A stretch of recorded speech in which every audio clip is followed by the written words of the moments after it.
A cena se desenrolou como um pesadelo de rock and roll, gravada a fogo na mitologia do heavy metal e na história pessoal de seu protagonista. Ozzy Osbourne, o homem cujo nome se tornaria sinônimo de excesso e caos, se depara com uma lembrança vívida e visceral. Olá, meu nome é Ozzy Osbourne. O que é isso que está na minha frente? A pergunta, carregada de uma mistura de incredulidade e autoconsciência macabra, flutua no ar, como a névoa sobre uma cova recém-aberta. O incidente já é uma lenda. O morcego, a mordida. Um ato que, segundo ele mesmo, estava envolto na confusão do palco, na adrenalina e na cegueira do momento. Provavelmente mordi a cabeça dele. Pensei que era um morcego de borracha. Sei lá, eu o peguei e arranquei a cabeça com uma mordida. É real. A confirmação, crua e sem rodeios, atinge com a força de um riff de guitarra distorcido. Este não é um conto de fadas. É a vida de um homem que dançou com a loucura. O príncipe das trevas não foge da natureza chocante de seus atos. Aposto que a cabeça se sente um pouco... De onde veio isso? Não sei. Perguntem ao meu psiquiatra. Nessa frase está encapsulada a essência de Ozzy. O humor negro, a irreverência e a aceitação de um caminho de vida que desafiou toda a convenção. O episódio do morcego não foi um golpe publicitário planejado. Foi, em muitos sentidos, a manifestação física da energia selvagem e transbordante que o catapultou, junto com sua banda Black Sabbath, para a estratosfera do rock. Este homem, um músico britânico que por meio século tem deliciado fãs de heavy metal em todo o mundo, sempre transcendeu a música. Seu carisma indomável e sua selvageria, dentro e fora do palco, o transformaram em um fenômeno cultural. Se eu soubesse que era um morcego de verdade, nunca o teria mordido, disse ele. Mas o destino para Ozzy sempre teve um roteiro mais sombrio e dramático. A história de John Osborne, o homem que se tornaria Ozzy, começa no coração industrial de Aston, Birmingham. Um garoto da classe trabalhadora, nascido em um pós-guerra barulhento e poluído, onde o futuro parecia estar escrito na fuligem das fábricas. Sua fuga não foi uma promessa de riqueza, mas o oásis de som que emanava dos discos e do rádio. Meu pai era um cara da classe trabalhadora, trabalhava numa fábrica. Minha mãe trabalhava numa fábrica, lembra Ozzy com uma clareza que dói. A expectativa de vida dele era um ciclo monótono e previsível. Venho de uma família de 6, tenho 3 irmãs mais velhas, 2 irmãos mais novos, quer dizer, era tipo trabalhar, ir para a fábrica, morrer e é só isso? O panorama era desolador, uma condenação de monotonia industrial. Mas a música, um raio de luz na cidade cinzenta, ofereceu uma escapatória. E pensei, de jeito nenhum vou passar a minha vida assim. Desse jeito. Então, um acontecimento em particular, um ponto de inflexão sonoro, reescreveu seu destino. Liguei o rádio e de repente tocou She Loves You, dos Beatles, e pensei, que diabos é isso?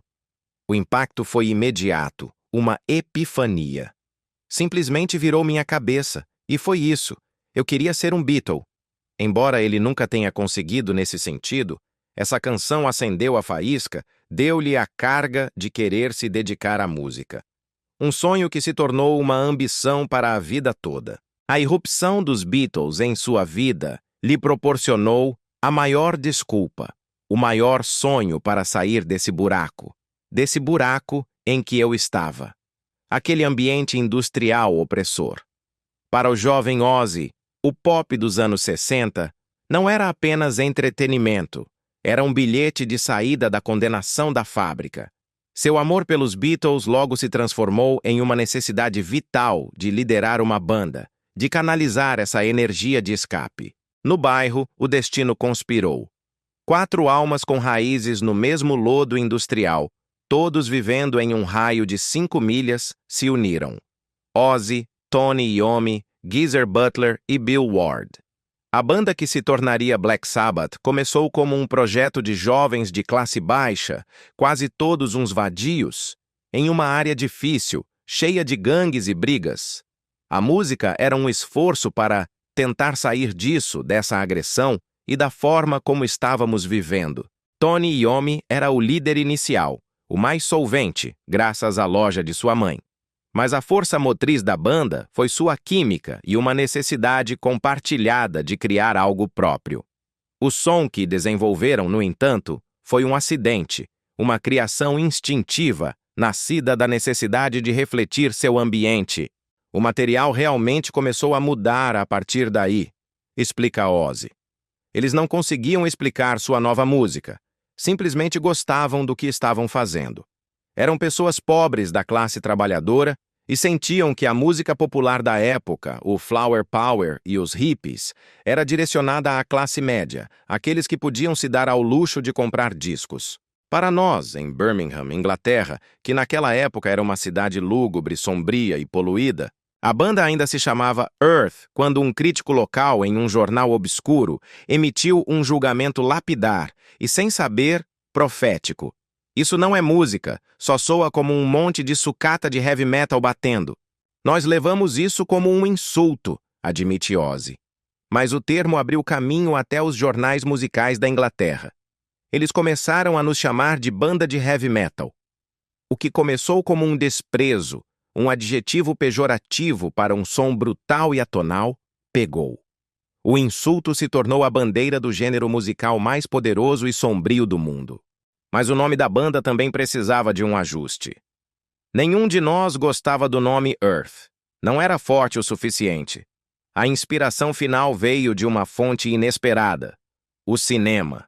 Um dia, enquanto esperavam para ensaiar em Birmingham, eles viram uma longa fila de pessoas em frente a um cinema do outro lado da rua, esperando para ver um filme de terror. Tony Iommi, sempre o pensador prático, comentou: "Não é estranho, cara, que as pessoas paguem dinheiro para ver um filme que as assusta pra caramba? Por que não tentamos colocar isso na música, como uma espécie de música do mal?" E assim nasceu Black Sabbath, o nome do filme, o conceito e a banda que definiria o medo no rock and roll. A música deles se tornou a trilha sonora do lado sombrio da vida, canalizando o medo, a agressão e o desespero de seu ambiente industrial. O primeiro álbum do Black Sabbath não foi apenas um disco, foi uma declaração, um assalto à sensibilidade da geração anterior. A diferença entre a música dos pais deles e a deles era abismal, um abismo geracional que se manifestava no som. Meus pais costumavam ouvir músicas como as de Al Jolson e todas essas coisas, sabe? Relata Ozzy. A cena da estreia familiar é inesquecível. E lá estou eu. Eu entro e coloco o primeiro álbum do Black Sabbath, que começa com chuva e trovões, e tem todos esses demônios e diabos e essas coisas. A reação dos pais, imersos na música Easy Listening, foi um estudo de espanto e preocupação parental. Eu consigo ver minha mãe e meu pai se olhando com espanto, e ambos se viram simultaneamente para mim e dizem: "Ozzy, você tem certeza de que está só bebendo uma cervejinha de vez em quando?" A música era tão radicalmente diferente, tão carregada de imagética sombria, que eles só podiam atribuí-la a algum tipo de alteração mental ou excesso. A banda, jovens e ingênuos, estava simplesmente encantada por fazer um álbum. Então, a notícia, a confirmação de que o som cru deles havia ressoado para além do pequeno círculo. Os empresários da época lhes comunicaram: "O álbum de vocês entrou nas paradas da Inglaterra. Acho que no número 17 ou algo assim. Uau!" O espanto se tornou incredulidade quando o alcance do sucesso cruzou o Atlântico. E então, de repente, eles disseram que tinha chegado à América. Para os 4 garotos da classe trabalhadora de Birmingham, que haviam vivido com a expectativa da fábrica e da morte, a notícia era incompreensível. Ozzy Osbourne e Black Sabbath haviam alcançado o impensável. Converteram o desespero de seu ambiente em uma forma de arte potente e duradoura. O Príncipe das Trevas não era apenas um apelido. Era a coroa forjada no fogo de uma juventude difícil. E o cetro, o microfone através do qual ele canalizou a fúria e o êxtase do heavy metal para o mundo. A lenda havia começado, e o eco dela ressoa, forte e claro, até hoje. Os anos 70 foram uma bebedeira sônica e hedonista para o Black Sabbath. À medida que a banda ascendia às alturas do rock and roll clássico, arrastava consigo um rastro de excessos lendários.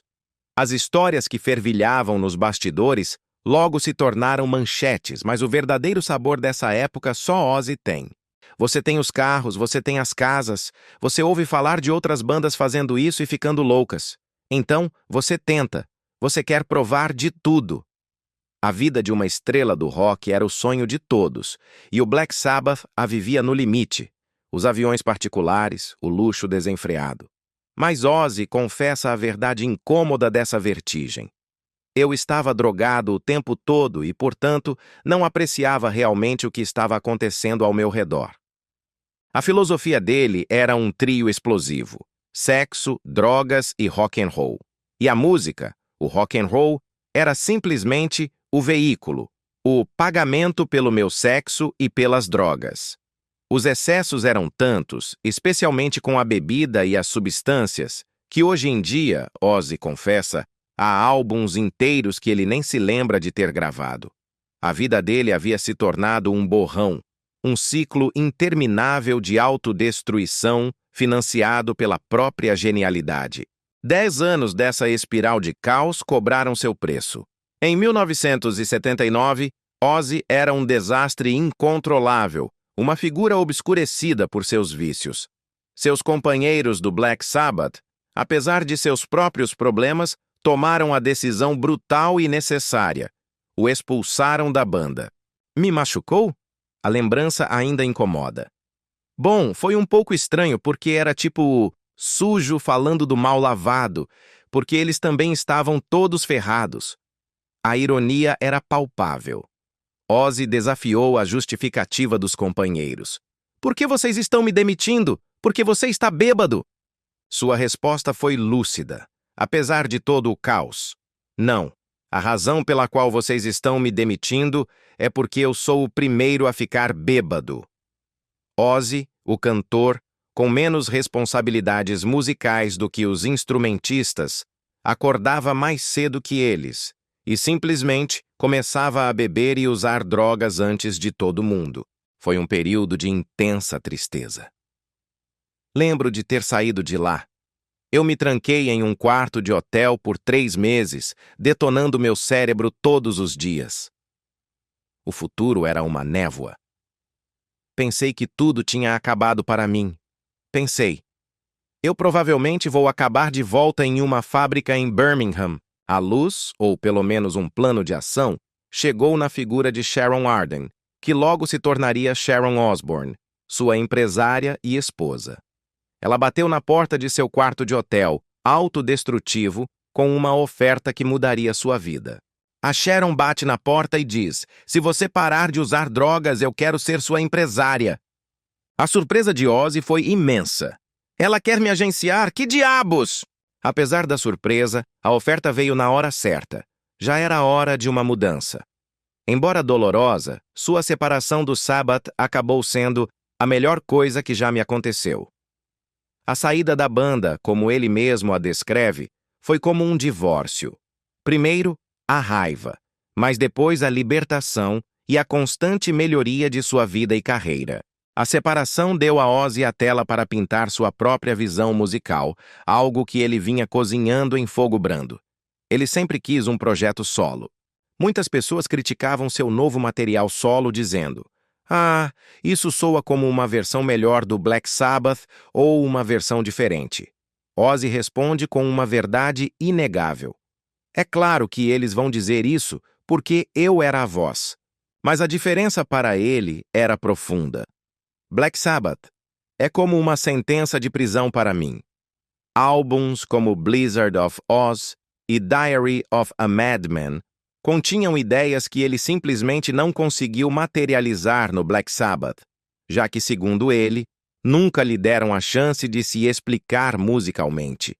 Sua mente estava cheia de melodias e estruturas que o som pesado e monolítico do Sabbath não podia abrigar. O divisor de águas, o elemento que acendeu o foguete de sua carreira solo, chegou com a audição de um guitarrista jovem e talentoso. Um baixinho de cabelo loiro entrou e, em meio ao seu estado de embriaguez e drogas, Ozzy percebeu que estava diante de um gênio.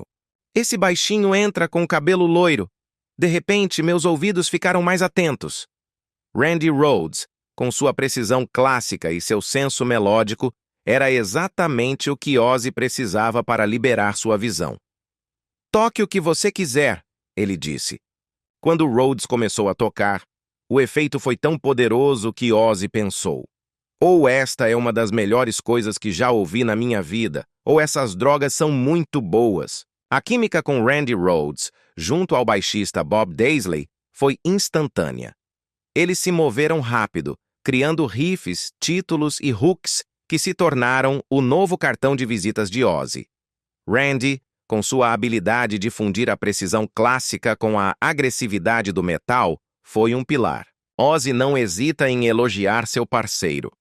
"Eu sinceramente acho que, se não o tivessem matado quando mataram, ele estaria no mesmo nível dos grandes."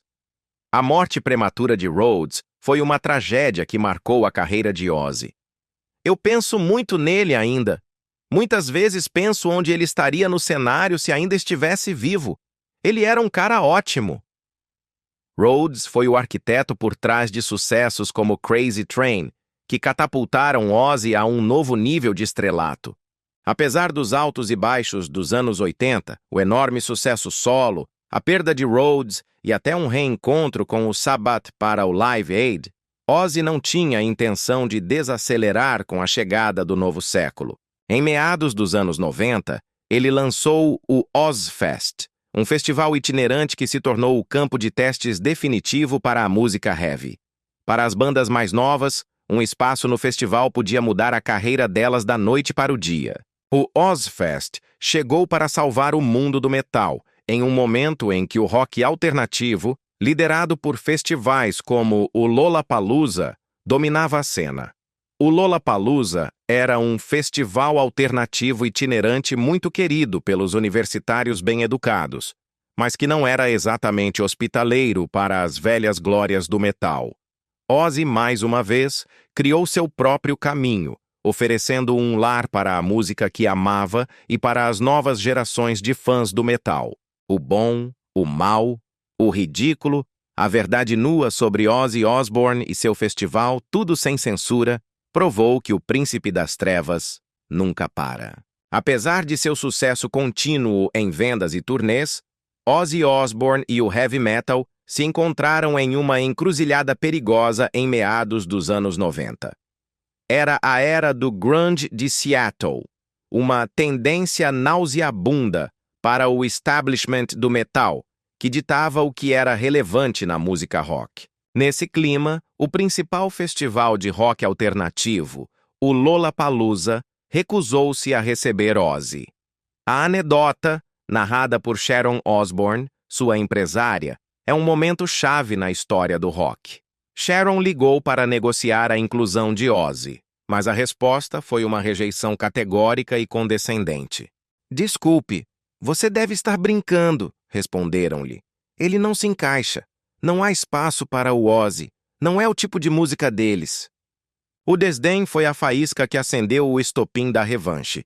Logo após desligar o telefone com os organizadores do Lollapalooza, Sharon, com a fúria de uma leoa protetora, declarou: "Certo, eu vou fazer o Ozzfest." O que o establishment rejeitou se tornou o alicerce de um império. O Ozzfest não foi apenas um festival. Foi um movimento cultural, um baluarte para o heavy metal que ofereceu um palco vital a bandas novas e às lendas que haviam sido marginalizadas. O Ozzfest se tornou um caldeirão de gerações.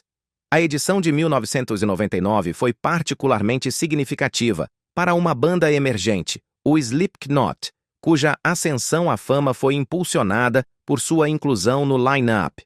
Jack Osbourne, o filho de Ozzy e fã incondicional da banda, foi, segundo o Slipknot, a principal razão pela qual foram contratados. Jack convenceu a mãe dele a incluí-los.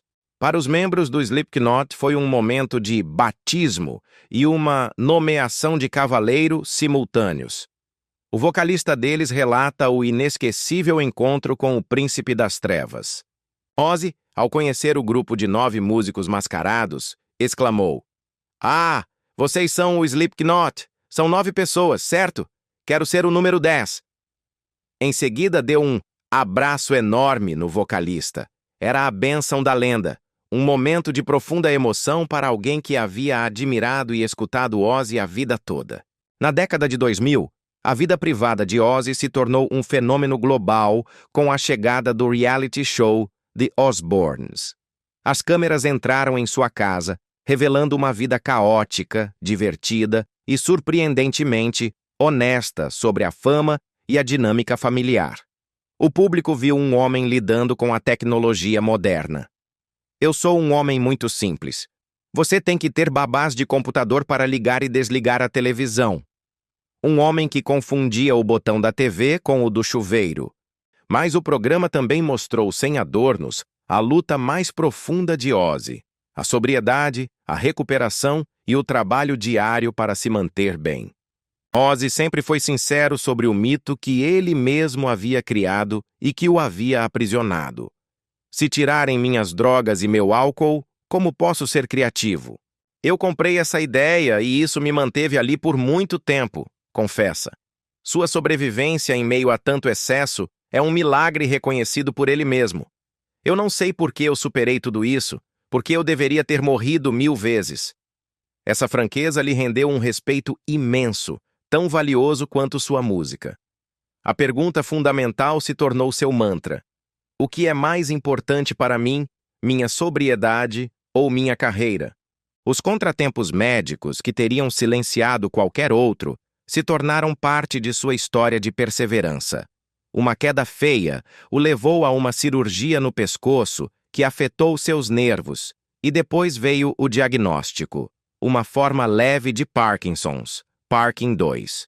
Mesmo confinado em casa ocasionalmente, o objetivo nunca mudou: fazer ótimas canções. A música se tornou sua medicina. Seu filho Jack o levava para o estúdio todos os dias. Era o ambiente onde a magia começava e onde Ozzy, apesar de suas doenças, se sentia vivo. O processo de gravação se tornou uma catarse familiar. Kelly, sua filha, se emocionava ao vê-lo no estúdio. "Aquele era meu pai de novo. Ah, meu Deus! Ele está se divertindo muito. Claro, ele está fazendo música. Ele está fazendo o que ama." Ozzy resumiu: "Eu me diverti muito. Essa foi a melhor medicina que já tive." No estúdio, ele podia acessar seu psicopata, paciente mental, interior. Quando lhe perguntaram por que era tão fácil fazer isso, ele respondeu com seu humor negro característico: "Eu tive muita prática." O legado de Ozzy Osbourne foi honrado com um reconhecimento duplo no Hall da Fama do Rock and Roll. Ele já havia sido incluído com o Black Sabbath e depois foi introduzido como solista, uma rara honra conquistada ao longo de 5 décadas. O círculo de sua vida se fechou no lugar onde tudo começou: sua cidade natal, Birmingham. Diante de uma multidão familiar, ele entregou uma mensagem simples e profunda de gratidão: "Obrigado do fundo do meu coração." O jovem da classe trabalhadora que sonhava em ser um Beatle se tornou algo maior: o príncipe das trevas e o padrinho de um gênero. O sucesso solo de Ozzy se baseou na rebelião e na capacidade de se reinventar. Seu confronto com o Lollapalooza e a criação do Ozzfest foram movimentos de negócios brilhantes, impulsionados pelo orgulho ferido. Você acha que a honestidade brutal de Ozzy sobre seus vícios e suas lutas pessoais foi o ingrediente secreto que cimentou seu status como um ícone cultural no novo milênio, indo além da música, indo além da música, indo além da música, indo além